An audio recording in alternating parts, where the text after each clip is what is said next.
আল্লাহ পাকের শুকর আদায় করা, এটা এত বড় একটা গুণ যাকে আল্লাহ রাব্বুল আলামিন কৃতজ্ঞতা স্বীকারকারী অন্তর দিয়েছেন। সে হচ্ছে পৃথিবীর ধনী মানুষ।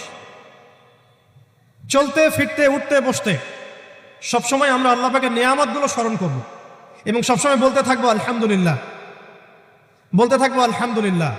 আল্লাহুম্মা লাকাল হামদ হামদান কাসীরান তাইয়িবান মুবারাকান ফীহি কামা ইয়ানবাগী লিজালালি ওয়াজহিক ওয়া আযীমি সুলতানিক। আল্লাহ পাকের শুকরিয়া যে যত বেশি আদায় করবে, আল্লাহ পাক বলেছেন লা ইন শাকারতুম লা আযীদান্নাকুম, তোমরা আমার শুকরিয়া আদায় করো আমি তোমাদের প্রতি আমার নিয়ামতকে বাড়াই দিব। ওয়া লা ইন কাফারতুম ইন্না আযাবি লাশাদীদ, তোমরা যদি আমার অকৃতজ্ঞ হও জেনে রাখো আমার আযাব বড়ই কঠিন। তো উস্তাদগণ লিখেছেন একজন তালেবে ইলমের অবশ্যই শুকর গুজার অন্তর থাকতে হবে। আমাদের উলামায়ে কেরাম করে কথাটা বারবার বলেন যে কলবুন শাকির, শুকর গুজার, কৃতজ্ঞতা স্বীকারকারী